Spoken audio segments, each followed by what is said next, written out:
그곳엔 싸늘한 푸른빛이 맴도는 하얀 털이 나 있었고, 마치 비웃는 것처럼 보이는 찢어진 빨간 눈을 가진 9개의 꼬리가 돋아난 거대한 짐승이 있었다.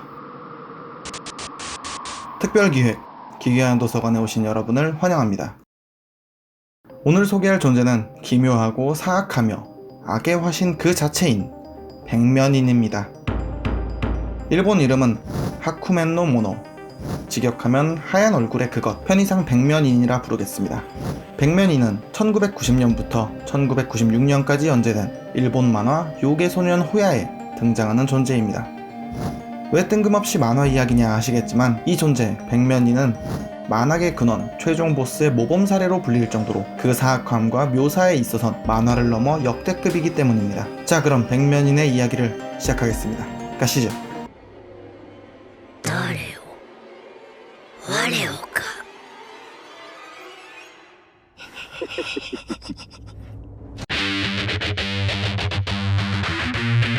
먼저 이 만화는 1990년에 연재된 만화이기에 상당히 오래된 고전 만화였습니다. 그러던 2015년 7월 무려 22년 만에 TV 애니메이션으로 만들어졌고, 대중에게 다시 한번 백면인의 공포와 요괴소년 호야의 이야기를 들려줬습니다. 애니메이션에서 백면인이 처음 등장한 것은 19화에서였습니다.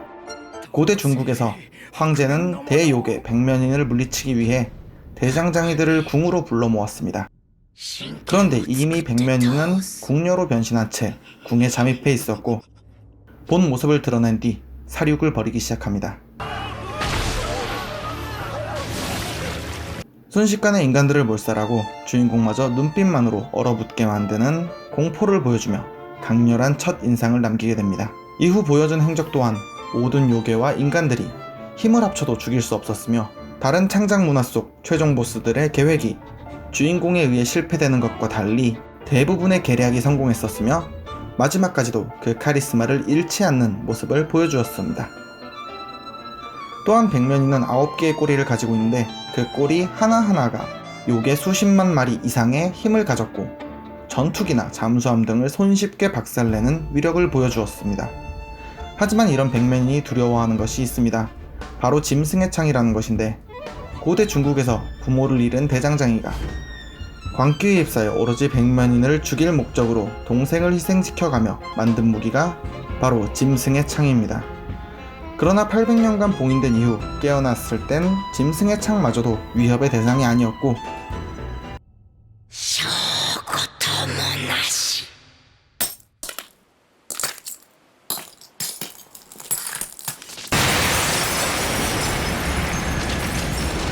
일본 땅의 중심에 몸을 파묻고 있어 말 그대로 나라 전체를 인질로 삼기까지 했습니다.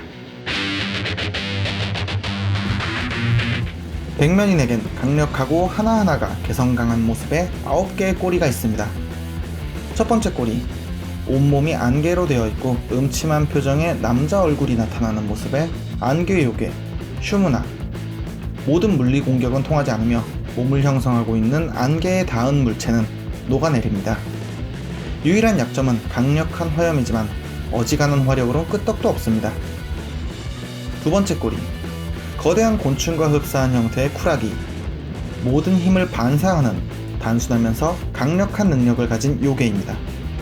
요괴 퇴치의 엘리트들이 모여있는 광패명종의 총본산을 공격해 괴멸 직전까지 몰아넣었으며, 압도적인 힘에 인간들은 무력감에 떨었고, 가까스로 광명패종의 최고 지도자 히자키 미카도가 목숨을 바쳐 쿨하기의 내부를 박살내며 물리칠 수 있었습니다. 세 번째 꼬리, 비주얼만 보면 가장 사악하고 공포스러운 존재로 보이는 음침한 표정과 길게 찢어진 입을 가진 긴 검은 머리의 여성 토아코. 토아코는 처음 인간의 모습으로 나타나 짐승의 창을 능가하는 무기를 만들려는 이나사에게 접근했습니다. 그리고 엘리자일의 낫이라는 걸 만들고, 그것이 짐승의 창보다 강한 것처럼 부하 요괴들에게 지시하여 엘리자일의 낫에 당하는 모습을 보여주게 합니다. 그렇게 인간들은 짐승의 창이 더 이상 필요 없다며 봉인해 버리려 합니다.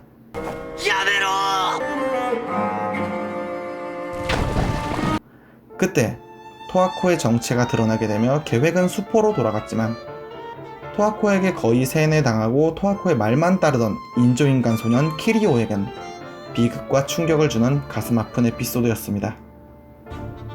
あなたに獣の槍を壊してもらうため。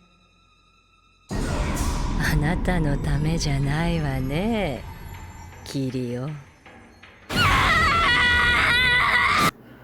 네 번째 꼬리, 바다뱀과 해삼을 합친 듯한 거대한 요괴 아야카시. 크기는 체폭만 수십 미터가 넘고 몸 길이는 끝이 보이지 않을 정도입니다. 게다가 체내에는 바다에서 죽은 사람들의 영혼을 흡수하고 있고 새로운 영혼을 먹기 위해 끊임없이 배를 덮치고 있습니다. 껍질은 딱딱하면서 기름에 휩싸여 있기에 짐승의 창은 물론 전기 공격도 통하지 않습니다. 그 밖에도 날아다니는 작은 요괴들을 부리는 다섯 번째 꼬리, 인간형 짐승처럼 생긴 무명 요괴 홍련의 분신인 흑요무리를 이끄는 여섯 번째 꼬리, 폭풍과 벼락을 조종하는 일곱 번째 꼬리, 작고 날카롭고 단단한 수십 개의 창이 돋아난 여덟 번째 꼬리, 그리고 아홉 번째 꼬리는 마지막에 등장합니다만 백면이는 사실 오랜 옛날 동양에서 말하는 음양오행 중 음의 기운, 음기에서 태어나 이름은커녕 형체조차 없는 그저 끝없이 고독한 존재였습니다. 오랜 세월 육신 없이 떠돌며 재미삼아 여러 나라를 멸망시켰고 고대 인도에서 육신을 만들기로 결정하고 샤가쿠샤라는 사람의 몸에 깃들어 증오를 먹고 형체를 가지게 되었습니다. お前のおかげで我は初めて形を成した。お前の心、憎しみは我の血となり我の肉となっていった。 이후에도 재미삼아 나라를 멸망시키는 걸 계속해왔고 그 끝에 일본으로 넘어왔었습니다.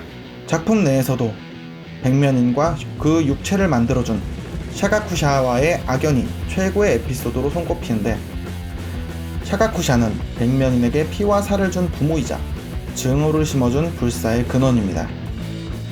샤가쿠샤가 이렇게 백면인을 성장시킬 정도로 증오를 품게 된 것 역시 백면인이 꾸민 일이었습니다.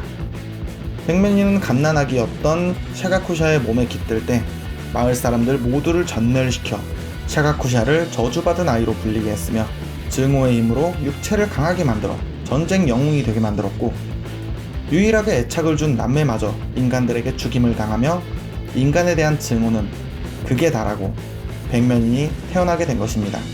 그리고 육신을 얻은 백면인은 이렇게 말합니다. 我が憎いか。それは良い。我を育てた霊に良いことを教えてやろう。お前はもう死ぬることはない。憎めよ、我を憎め。永遠の時の淵でまた会おうぞ。 이렇게 듣는 사람의 혈압을 오르게 만들며 평생 백면인을 증오해줄 불사의 인간을 만들어 육체와 불사의 생명력을 동시에 손에 넣게 된 백면인이었습니다. 최종 결전에서 주인공 일행이 백면인을 향해 결국 인간을 질투하고 두려워할 뿐인 존재라고 지적하자 백면인은 광기를 폭발시키며 이렇게 말합니다. この目か。この身がお前たちに我の全てを知らせたか。ならば胸といらぬわ。 라고 하며 스스로 눈을 찔러버립니다.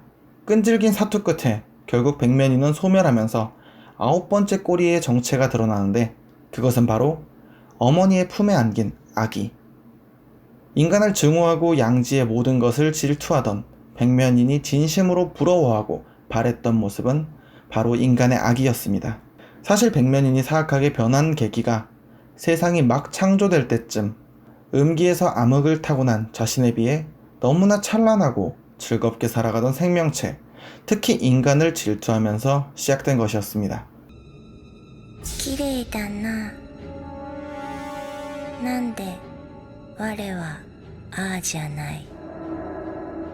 なんで我は濁っている。 그리고 백면인은 소멸되며 이렇게 말합니다. 誰か名付けよ我が名を。断末魔の叫びからでも相席の洞窟からでもなく、静かなる言葉で誰か我我が名を呼んでくれ。我が名は白面にあらじ。我が呼ばれたき名は。 이 대사는 애니메이션에선 평소 허스키한 목소리가 아닌 맑은 목소리로 나와서 더 안타깝게 들리기도 했습니다. 그렇게 사라진 백면인, 아니 이름 없는 음지에서 태어난 요괴.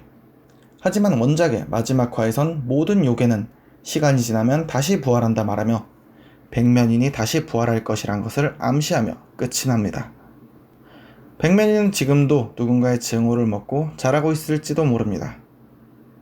여기까지 만화 요괴소년 호야의 만악의 근원 백면인에 대해 알아보았습니다. 시청해주셔서 감사합니다.